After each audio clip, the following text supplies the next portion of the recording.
Hi everybody, Kate Haley here with Glazer's Camera. I've said it before earlier today, but maybe you haven't seen any of our live streams so far this week. Sorry, I have my volume up on my computer. Turn that off. My apologies. So yes, we are in the midst of PhotoFest. This is our second day of online presentations, but this one's super special because we're going to provide you with a first peek at the brand new FUJIFILM X-H2s. Oh my gosh. We're super excited about this. The store actually did get to have some time with the camera. So there's a great video available for you to check out on our YouTube channel. But today we have two presentations, one with Michael Bulbenko from FUJIFILM. Michael, are you here with us? Hi, Michael. And we also have Mio Monasch, and I hope I'm pronouncing your last name properly, Mio, who is a FUJIFILM creator who got to spend some time with the camera. Mio, do you want to say hi real quick? Hi.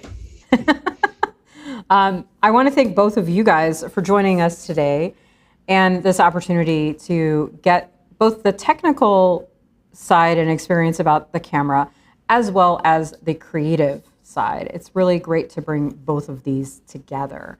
As we do with these sessions, if you have questions about the camera, FUJIFILM gear, the work that you're seeing, etc., as always, please post those in the comments on Facebook or in the chat on YouTube.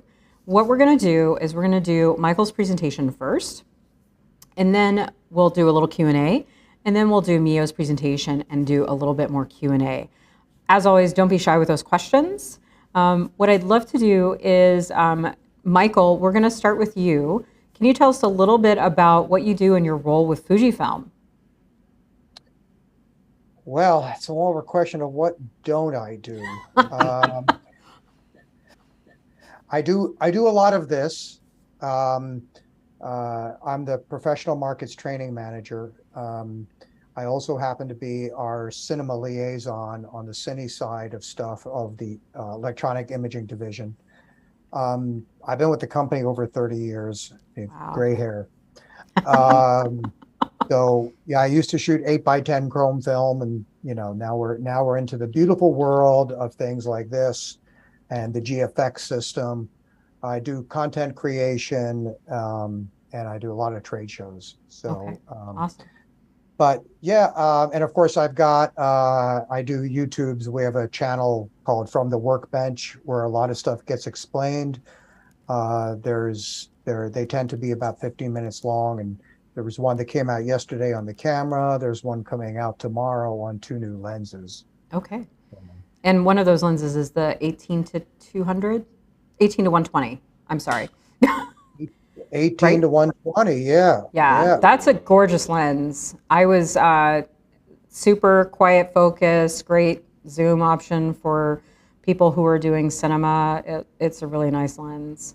Yeah. We'll get into the nitty gritty on all that later, yeah. But, okay.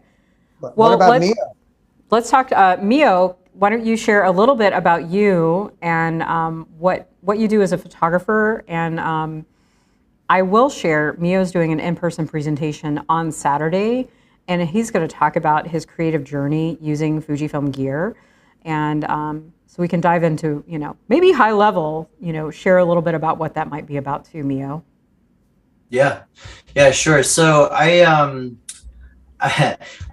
think with photography, it's funny, you have a lot of people often sort of refer to themselves as like, a wedding photographer or name their sort of genre. I was jokingly say that I'm a survivalist photographer. I feel like I shoot within almost every single genre that there is. It's just kind of how it's gone for me as this has become my main focus. But yeah, I do anything from branding work to I do weddings, I do live performance.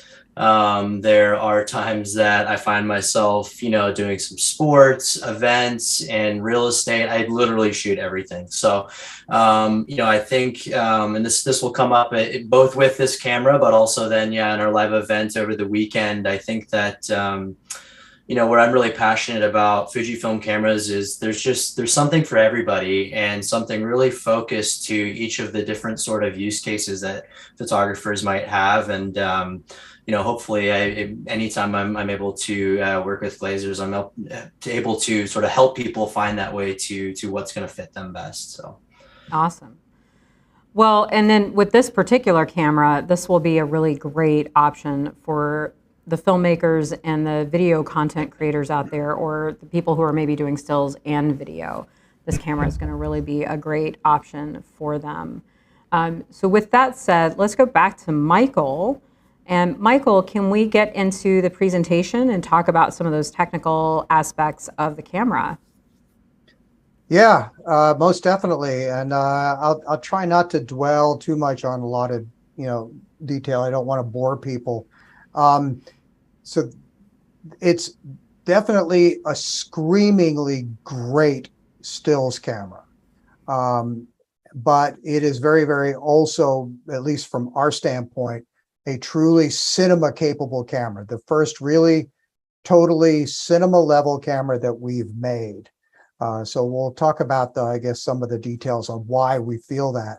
Going to bring up a presentation here. So first of all, the X-H2s is now been officially discontinued. That was a camera that was loved by a lot of people. It was quickly followed by the X-T3.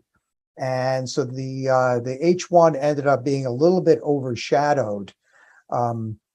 But now, after many, many years, we finally have a successor to this.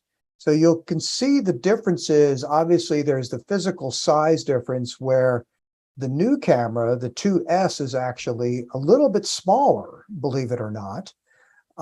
It's still built on a magnesium alloy chassis, and it's still got tough metal top and bottoms. It's weather sealed like crazy, but it's a little bit lighter as well. And yet it's phenomenally more capable than the H1 ever was. So this is a quick rundown of specs, and this is numbers, and it's got a brand new sensor, so it's still 26 megapixels, as is our current X and H series, but this is now a stacked backside illuminated sensor, which means it's wicked fast in the way it reads out data. She'll explain later why that matters. It also has a new processor. So this is a completely under the hood rebuild of the camera. The processor alone is like 3 times faster than the one that comes out of the X-T4.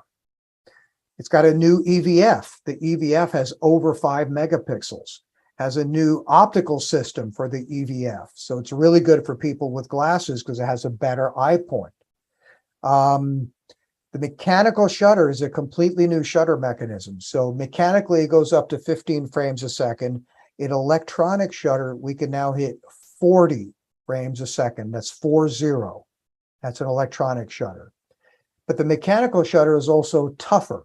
It's got a rating of 500,000 actuations. The best we've ever made. And it's amazingly quiet. That's combined with a new IBIS mechanism, the in-body image stabilization. So the thing that moves the entire sensor to compensate for camera shake, it's got 7 stops worth of compensation. And of course, that plays into video as well, not just for stills. And as I mentioned, video, so there's still 2 card slots, but one of them has been replaced now by the CF Express Type B card slot. The second one is still a UHS-2 SD card slot. And the reason we need the Type B is because the SD card is not fast enough to handle the 6.2K of video, DCI 4K at 120 frames per second. But more importantly is it will now do internal ProRes. And anybody who doesn't know what that is, if you want, we can take a few minutes. Let's bring it up in the chat later. I'll explain to you. But the UHS-2 cards are not capable of handling the ProRes codec. It's too much data. The camera now has a full-size HDMI port on the side. No more that stupid pesky little micro port, which worked, but it was annoying. There's now a full-size HDMI port on here.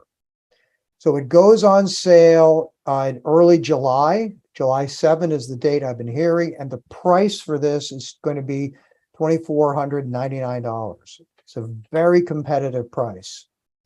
So it stacks up really well against the competition. There's been some new things announced, but it is faster in many, many ways, smaller and lighter at a better price point. But again, here are some of those key tech specs. So internal 10-bit 422 video. Again, internal 10-bit 422 video with more than 14 stops dynamic range in Apple ProRes, 3 levels of ProRes.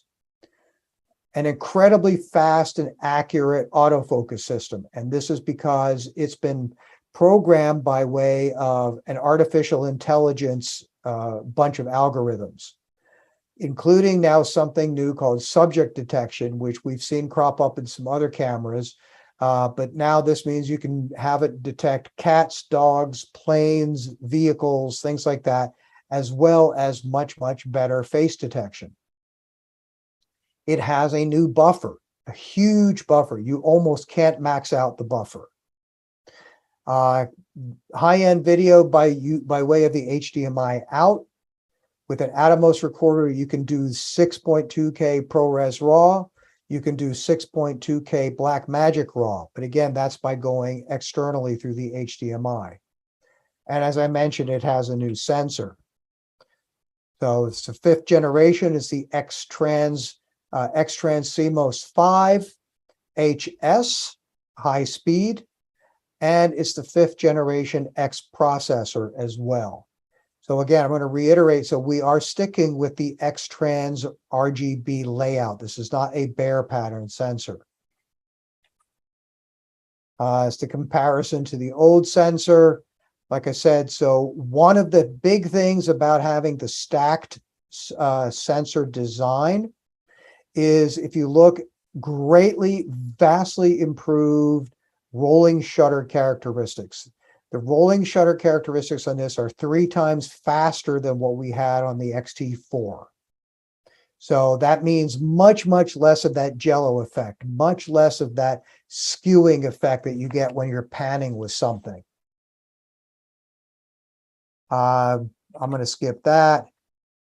So along with the sensor, because the sensor can read out information so much faster and with a much faster processor, we are now able to implement autofocus instructions at the same time, that we're dumping image data back and forth between the sensor and the processor in a way that was unparalleled, okay? It also gives us lower noise.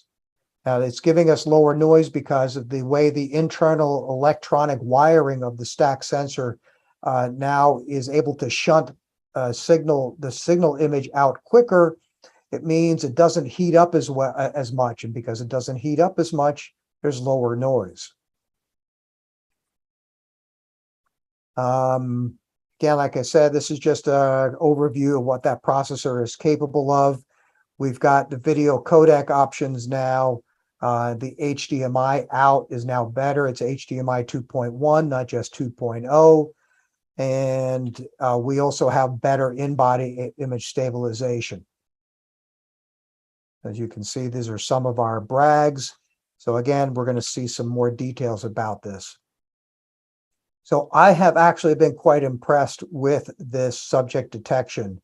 I don't have any video on here to show you, and I'm not sure. I think Mio got to try it with some animals, but it's amazing. It locks right onto my dog's eyes and it stays there. It'll lock onto a bird's face and it will stay there. I actually do have a video I can show you of that. But let me go through the tech specs. So this is sort of what the subject detection options are. And then on Cine. Now, I happen to be a big Cine guy. I shoot a lot. So the 6.2K video, this is something highly unique. uses the entire sensor. It's not cropped at all. So what we get is a 3:2 aspect ratio. And this means that not only do we have more than 6K resolution horizontally, but the vertical spec on it is 4160 lines of resolution in the vertical spec. That's 4K of resolution vertically.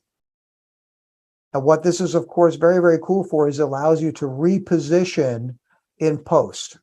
So if your framing was off, you can change it when you get into editing. It also means it's very, very handy for shooting with anamorphic lenses. So with a 1.33 squeeze lens, this fits in very nicely into our sensor, the open gate readout. We have a second F-Log, and we've had F-Log now on several generations of cameras. It's been out for years. And F-Log is a tone curve that gives you an enhanced dynamic range. It's really ugly looking. It's very flat and yucky. But now there's a second one that gives us the ability to get over 14 stops of dynamic range. There's also something I forgot to mention with the new shutter, and this happens in video as well, which is electronic shutter, is we are able to do flickerless shutter speed settings. And this is because you can now do decimal point shutter speed settings, which means you're not locked into a 60 or a 90 or 100, 125. You can now go something like 1/65.7. You can do 1/375.4 of a second. The advantage of why that's important, why that's helpful, is for shooting video walls. Now, if you're a live event shooter, you're shooting at a concert. Rock bands now, a lot of times they have a video wall behind them where they're projecting video content while the band is playing. Those are massive LED screens made up of millions of little tiny LEDs. And because of the refresh rate, that the way they operate, that especially at electronic shutter, you get banding effects, which means there's areas of dark and light across that screen. So having fractional shutter speeds, both in stills and video, enables you to find exactly the right shutter speed that minimizes that effect or eliminates it completely. There are some adapters. We talked about an XLR adapter. We announced it a while ago. It's finally going to be coming to the market very, very shortly. That will work directly on the hot shoe of the X-H2s. You won't even need wires to go to the microphone jack. It will talk directly to the internal processing of the camera. It's made by Tascam. It's not made by us. It'll be $499. That's finally coming to market. And we've got two different battery grips coming out. One, which is called the file transmitter battery grip, which will allow you to connect the camera by way of Ethernet, hardwire Ethernet, which is going to give you the ability to do what video over IP. And you can now do, by way of a web browser control, you can now do multicam live stream video with full camera adjustments. You'll be able to adjust white balance and the shutter speed and the ISO and all that from a web interface. I haven't seen the beta version of that yet, but it's coming soon. Also, we partnered up with Wooden Camera. Wooden Camera is a very, very well-known accessories manufacturer in the cine world. And Wooden Camera has already designed a custom cine cage for this camera. They will have enough available by the end of June. So the camera will go on sale, like I said, early July, but they will have enough available to meet early demand. I don't know what the price is of it yet, but it's a really sexy looking cage, and they've already got that ready to go. Also, we teamed up with Aquatech. Aquatech makes underwater housings. And that photo you see is from an actual shoot that we did off the coast of San Diego a couple of months ago.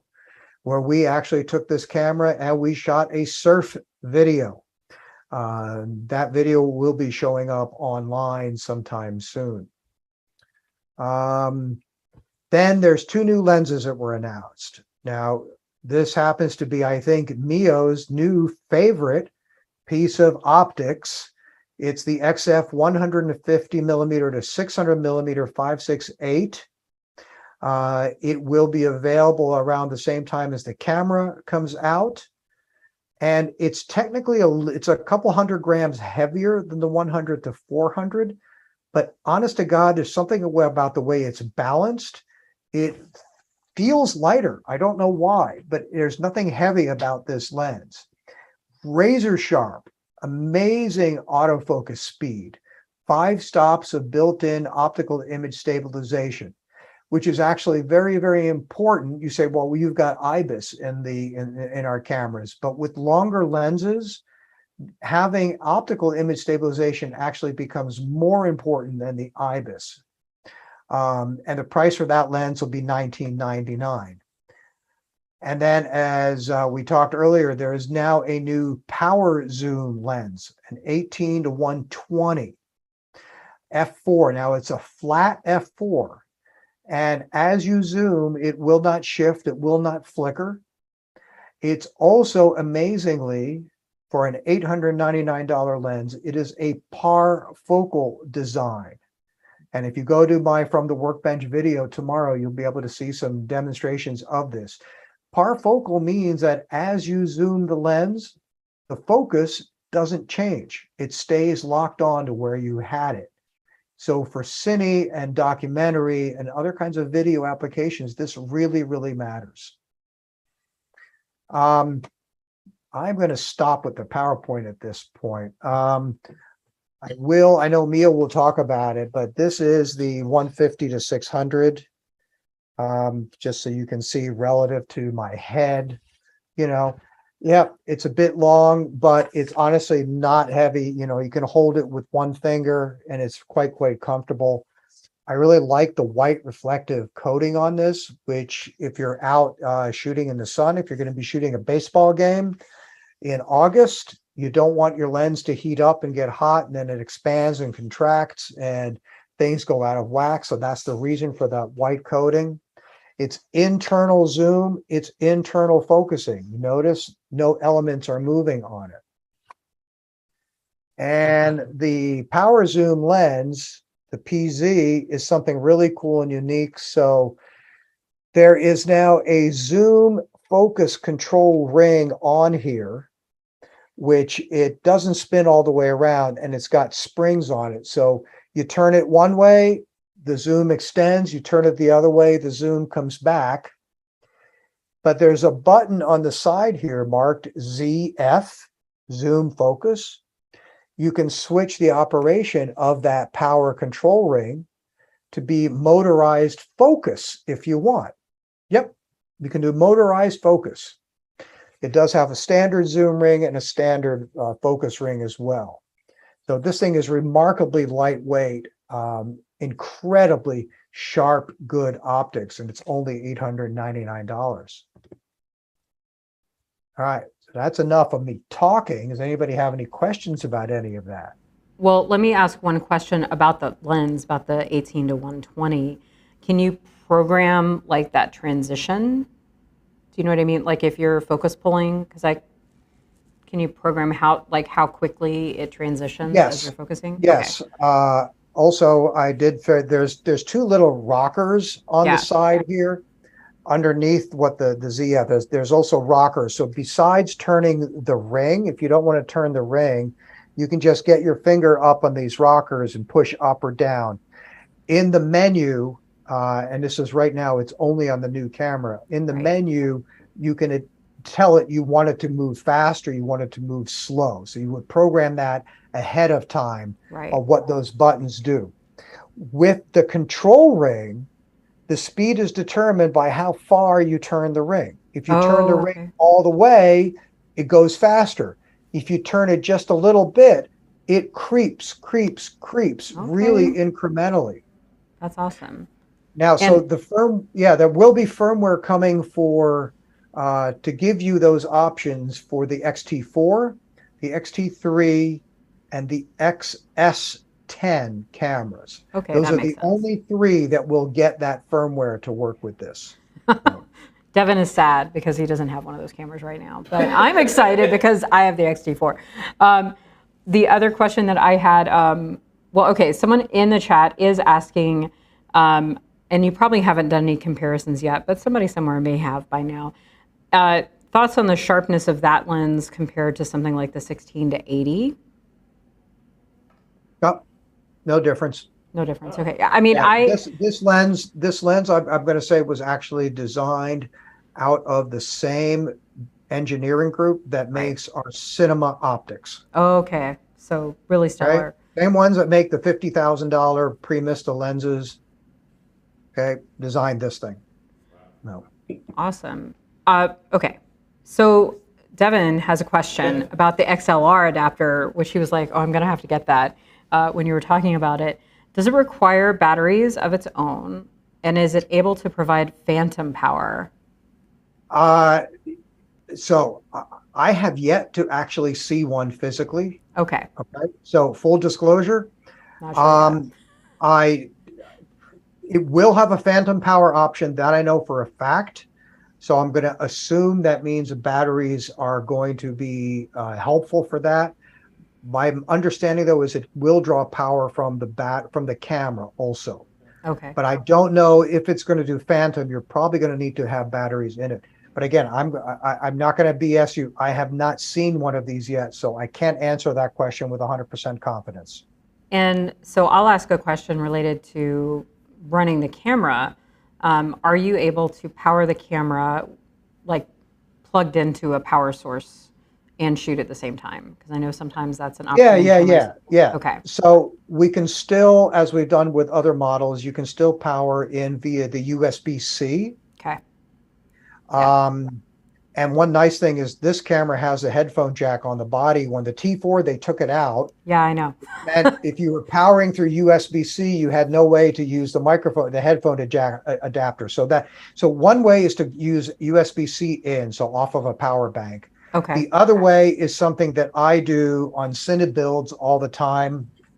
I don't have one to grab my hand on, is a dummy battery adapter that goes into the hand grip that replaces the actual battery and then has a cable coming out of it with a P-tap connector on it. And P-taps are standard plugs that then go onto cinema block batteries. Gotcha. That's the way the professionals do it in the Cine world. Okay.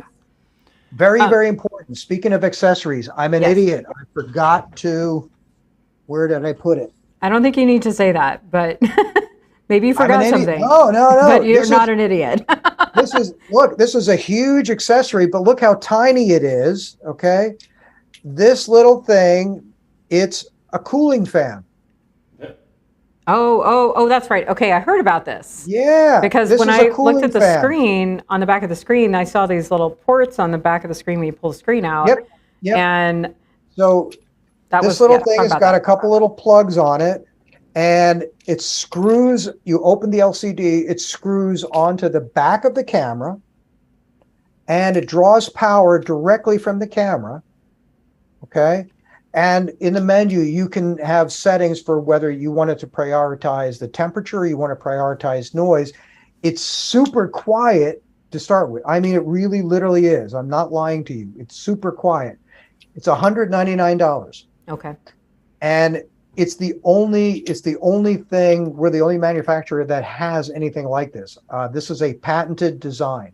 Okay. So again, it screws onto the back of the camera. You can use it if you need it. You don't have to use it if you don't. Okay. Could you talk about, I know with some video, when some cameras, when recording video, there are time limitations, like you can only record up to 29 minutes. Are any of those limitations, and I see you shaking your head no, so it sounds like maybe that limitation I have personally run this camera over 2 hours without it stopping. Over 2 hours, one single clip in 4K. I think I did it in 6K. But the considerations are media and power and all of that too. Yeah. Right. Okay. And I might have missed it. Could you talk a little bit about the different card slots in the camera? Yeah, so I mentioned it. So one card slot number 2 is a SD card slot, UHS-2, the faster kind. Yeah. And card slot number 1 is now the CF Express Type B. Okay.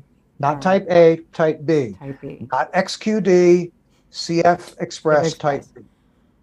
And those are being made by a variety of people too. I know when those cards started coming out, and they're still kind of expensive, but there's more variety of brands now, so those prices are changing to make it easier. Yeah, but whoa, they're fast. Yeah, well, that's part of the point. Whoa, they are fast. Yeah. Okay, there was another question about, could you elaborate on the benefits for birders taking pictures in the early morning with that new 100 to 600 zoom and the X-H2s? So that combination for birders, an example, the improved autofocus options, that long lens, better ISO range, like those are all things that come to mind when I think about that combination. I'm not sure. That might be a question more for Mio, who does more nature than I do. Okay. Hold on. Let me open up a video here. Okay, hold on a second. Allow me to share the screen for a moment to show you. This is actual screen capture. You able to see that? So this is with the subject detection turned on. So this is obviously an airplane, but it's going to show a bird in a second. But watch how it tracks the actual plane.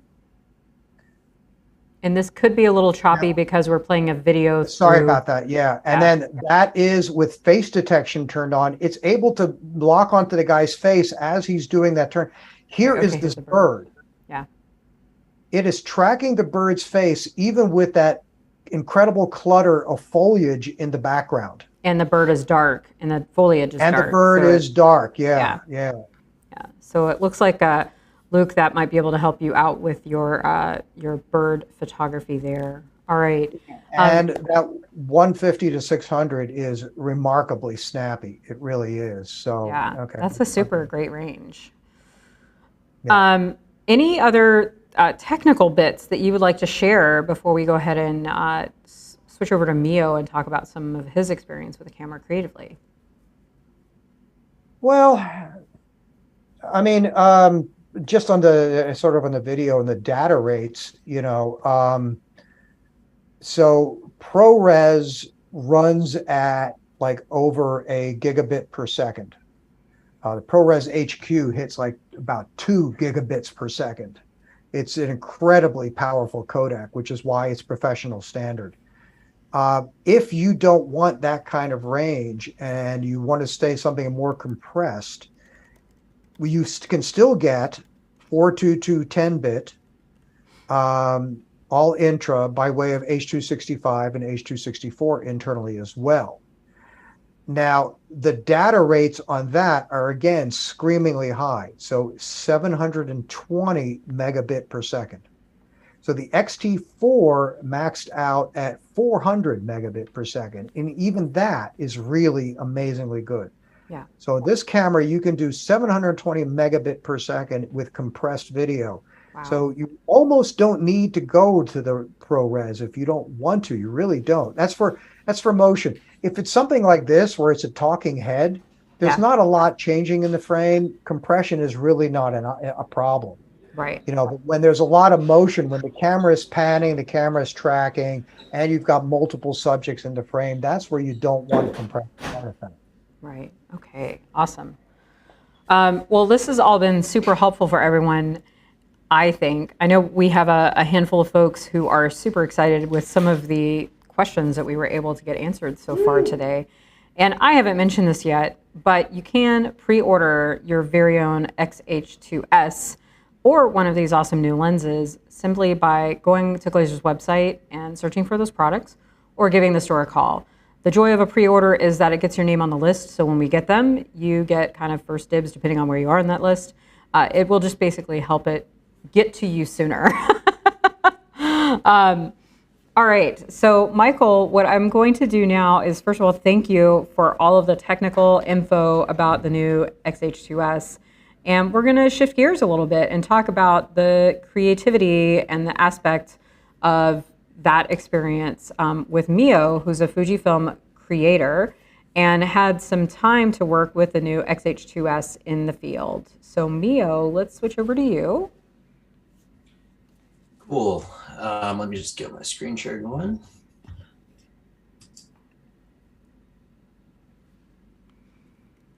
First of all, everybody noticed that really sexy shirt he's wearing. Okay? Devin needs. It showed up like 2 days ago. I got so lucky. Devin needs one of those, by the way. You need. We'll talk to Jeff and see if we can get one. All right. Okay, we looking good there? Yes. Okay, awesome. So I'm so stoked to be here talking about this. You know, with this camera, I had a very quick little time and had to very quickly make a decision as to where to go. So I did not like the weather that we had in Washington at the time that we were you know, the access was available to the camera, and I wanted to provide the majority of my content with that camera. I was asked to do that with the 150 to 600 as well. So I felt like with Washington's gloom, we might not get more than like, you know, 200 feet of visibility. I'm probably going to just be taking a bunch of photographs of fog. So headed down to California to just kind of see what I could find and see what would work to kind of test these things out. And, you know, I think my first impressions, and I love seeing sort of the technical presentations as they've happened both yesterday and the sort of big announcement, and then everything that Michael shared now, being so focused on just the incredible pieces of the sensor. I think those were really the elements that really hit me when I was using this camera for a few days, just in terms of, you know, its low light performance with the stabilization was absolutely incredible. The autofocus is absolutely game changing. I think that is, for me, that's the reason to pursue this camera from a photography perspective. I think in a lot of cases that's going to be for anybody that's doing sports or wildlife or anything really that has high motion. So you'll have that as well with live performance. There are just a lot of pieces here that will work for a wide variety of photographers, and as has been mentioned on the video side as well. There's just a ton of different capabilities. So I've got a couple of different images here to just go through and kind of just speak about some of the ways in which this camera helped me out with that. First up here is two images that I took with pretty low light and pretty crazy sort of different ranges of light. You can see the image on the left of the van that I was staying in for the week that I was down in California. Massive range, and I was running around. I overslept a little bit, and I had to run out there to get that photograph. And I took that one. It was on with the 16 to 50 or the 16 to 55, excuse me, on the lens there. But to be taking that handheld and to still feel like the detail really held up in that image was pretty cool. Both of these images were handheld and very, very low light, which I think even especially on the second image there of the spider web, I was really blown away by this when I got back and was able to kind of dig into it. But I also think, you know, if you watched yesterday in the announcement event, they spoke a lot about the viewfinder, and I feel like there's been, both with the GFX and now with this camera, with the X-H2s, a huge focus on the viewfinders themselves and how they're able to kind of allow you to work differently in the field with really an increased visibility of what you're looking at. So, you know, in an image like the spider web there, you're really able to just play with your focus so finely and really feel confident when you're in the field as to what you're actually capturing. Moving on, I've got a couple of images here as well that'll focus a little bit more on the 150 to 600. This one really was something that I found to be an incredible example of that. For those of you who have been to Alabama Hills, I know this is a place that most people have probably seen and hopefully had the opportunity to photograph, but it was an Apple wallpaper a couple of years ago, right? So we've probably all seen it at some point. But it was crazy because I've been here probably maybe 8, 9 times in my life now. And I just never really been able to see those peaks in that way. And this lens really just, I mean, you just get into things that you just can't get into in any other way, but the detail on it was just incredible. But I also felt like something that I was really struck with the X-H2s was, you know, because this is a camera that I was using before its release, we didn't have, none of these photos were raw, right? There's no editing tools that are working with the raws at the time that we were kind of preparing all of this. So all of these images were just basically taken as JPEG and then modified, you know, slightly for adjustments in Lightroom. And just the way that the color was held through the JPEG, but also the sort of dynamic range, I just felt like for shooting JPEG, there's just a really big difference in what's being captured with the sensor from some of the other things that I've seen with some of these other cameras in the past. Move into a couple of other low light scenarios. You know, the image on the left was a lot of shadow going on, literally on the side of the road. Just I got my van stuck in the van was, I mean, 5-10 minutes just not moving at all in the sand. So I was taking photos of what I could, but there was some wind in here, so I was actually kind of bumping both ISO pretty high. I want to say I was at about 3K with the image on the left, as well as using enough shutter speed to really slow down that bush, which was in the grass, which was really blowing.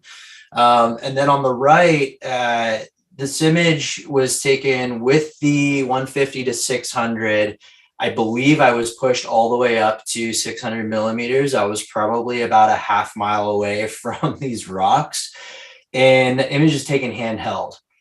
And I bring this up because both with the camera, but also with the lens itself, I was just absolutely blown away with how that stabilization is working and what that's going to do for us as photographers in the field when we have some of those scenarios where, you know, things are moving quickly and you don't always have that time to kind of get your tripod set up all the way and fully prepped, and you know, or sometimes you just you forget it, or you're missing a you know, a tripod plate or whatever. These things always happen. And so being able to take images at such a zoomed in range in handheld or with speed is just something that I feel like is really advanced with this camera, and that's really exciting. So I moved to some wildlife images I found in California.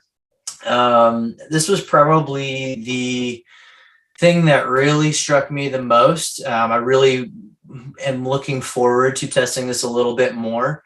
But you know, with both of these images, I had the eye focus and the wildlife focus turned on.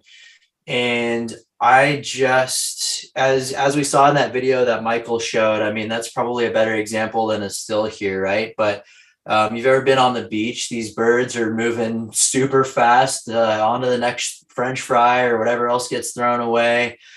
These horses were pretty skittish here that I found on the side of the road as well, but I was just absolutely blown away with this ability to track and move with the animal as it moves and not have to just be constantly refocusing images. I felt much more in control of that shooting experience, as opposed to sort of having to move, hoping the animal stops for a second, rebuilding focus, and then, you know, pressing the shutter and kind of hoping that it all works out. I felt like there was just a really seamless transition that all of those sort of steps just kind of melted away.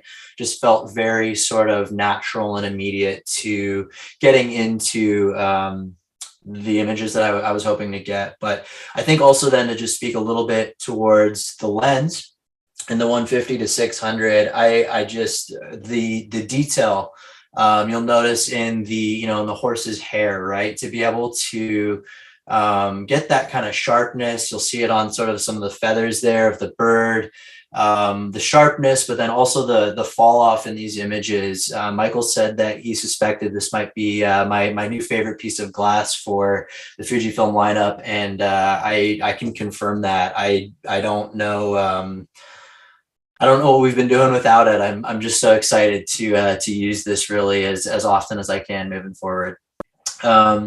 Wanted to move into this image, not so much for the image itself, though it was a pretty crazy place, but I wanted to focus a little bit more actually on some of the elements of the body and kind of how those played into the ability to really modify and have control over different settings, and as one needs to make them in the field as things change. So if you're familiar with the GFX 100s, I know some other cameras, we've been kind of moving into the ability to have custom settings on a variety of different things, whether that's for stills and for photo. And that was something that really blew me away in being able to have, instead of having to completely redial everything in between the switch between either video or between stills, but being able to just switch to one custom switch and have everything automatically jump to a different sort of settings preset. Really helpful when you're in the moment and just trying to, make sure that you're getting photos and videos at the same time if you're working in that method. It's a little thing, but it was a really big deal to me. And actually with the X-H1, it was kind of what made me fall in love with that camera when that came out. And I'm really glad that it stayed with the X-H2, but the hand grip, just the size. And I remember when the X-H1 came out, there was a lot of talk about how it wanted to have sort of this body crossover between the X series and the GFX series. And with X-H2s, that is completely continued. And that makes a really big difference when you are working a long day, right? If you're doing events or live, live performance or weddings, especially when you're just gripping your camera all day, to have that actual sort of ergonomic grip on the front, I find to make a really big difference. And I just love the way that the camera sort of felt in hand. Mentioned it previously, but the viewfinder was also just something that really stood out to me. And then for anybody that's doing any type of live streaming or education or anything like that, to have a display that will turn around, that is something that I do think is pretty helpful. That is nice to have as you're speaking to your own camera, to be able to use that display as well. And then I will also say I am just so excited about that fan that Michael was sharing earlier. I think I do, like I mentioned, I work in many genres, and I think especially with live performance, the ability to just take photos at high frequency, fast frame rates, really bursting into moments and not having that sort of kill my camera, need me to drop a battery or anything like that. I can't wait to kind of work this further into the bag and the future workflows of my life. Want to just kind of go into a last few images. Story behind this image: we were in the process of getting set up. I think I had my camera, I was putting the lens has its own tripod shoe, right? And I was putting that in, and I got swarmed by this flock of seagulls. So I may not have had 100% of my shutter speed exactly right for this image, but I was just kind of like, oh my God, the light's amazing. The whole moment's happening. Let's just very quickly throw on the autofocus for bird, and just pointed it at it, hit the focus button, and was able to just immediately get this image. The live tracking and the autofocus of this camera are the driving factors from a stills perspective. And I'm sure with video as well, which I used somewhat, didn't get to use on this project when I used the camera, but this is going to apply to photographers that are doing anything with motion based. But to go back to the question earlier about the birding piece, I mean, this is going to make things a lot easier. It's something that we really haven't had access to in the Fujifilm lineup before, and combining this lens then with this camera, it feels like a new world for what's really possible, and it's just incredibly exciting. Last few images that I have for you today are actually not with the X-H2s. I no longer had access to that, but I was able to get hands on a 150 to 600 again, which I used in combination with my X-T3. And I just wanted to go back into this lens a little bit and just kind of show just really the brilliance of this lens. I mean, these foxes we have to stay at a minimum of 100 feet away from. And look at the whiskers on the shot on the right. To have that kind of detail from such far distances. I took this shot with actually the teleconverter on attached as well, which is why I was able to get so close. So I was really surprised to see the quality with those teleconverters staying as strong as it is. And again, it just feels like a world that we haven't really had access to seeing before. And yeah, it's gonna be a big game changer. So that's all I have from an image perspective, and I would love to. I'm going to turn off the screen share and love to field some questions if there are any. Great. It is like you said, it's that reach we haven't quite had yet. I've played around with the, gosh, I'm going to get these numbers wrong. 150 to 400. Did I get that right? I took 400. 100 400. Yes. Sorry, my bad. And yeah. Took that to Cary Park here in Seattle for an event, like a photo walk out there, and got photos of the Space Needle. And it was actually too long for that particular viewpoint because I was really on top of the Space Needle and it was all the way zoomed out. But yeah, it's really great to see some images in the field of a variety of both landscape and wildlife, and I think that helps answers some of those other questions that folks had earlier. We don't actually have any other questions right now. Devin, do you have any questions that I have missed? When can I get one? Devin wants to know when he can get his camera. Well, with that said, we're all very excited for these new products and updates from Fujifilm. I would like to mention that we will have Jeff and Lewis from Fujifilm in the store on Friday and Saturday. They will have the new X-H2s as well as these new lenses. So if you're in the Seattle area, come by Friday and Saturday, check out PhotoFest, check out this new gear, try it yourself and see what you think. And as always, consider pre-ordering these items, putting your name down on that list if you know you want it already. That helps you get it a little bit sooner. Do either of you gentlemen have anything to share before we wrap the session up today, Mio or Michael? I've actually got a question for Mio. Between the 100, 400 and the 150, 600, obviously you've got 50% more reach with the new lens, but is there any thoughts you have as to when you might want one over the other?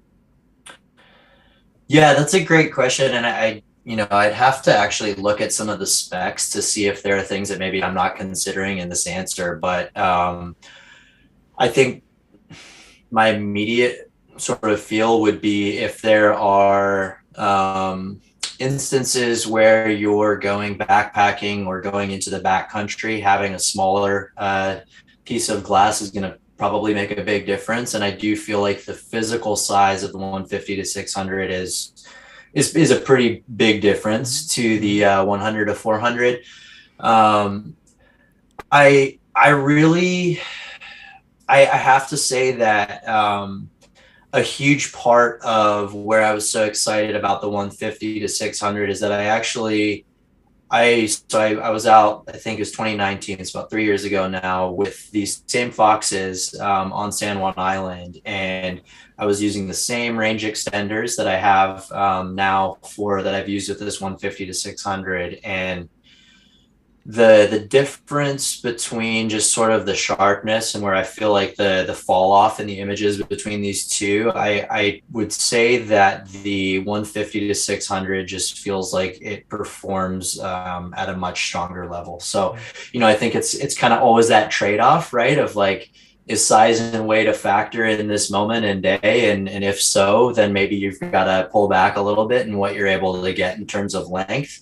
I know for me, I do a lot of hiking, a lot of backpacking, a lot of times that I'm pretty deep and into the backcountry. And I put it this way, I bought a new tent yesterday over the weekend sale through REI, and I chose a tent that was literally a pound lighter, was worth spending more money for in that moment, because a pound of difference is a big deal for my backpack. So I think you've really got to weigh it out that way. But I think from an optics standpoint, I'm probably gonna be living on the 150 to 600 from these first experiences.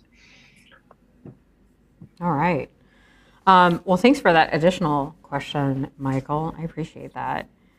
Well, I think that's going to wrap our session up today on the new Fujifilm.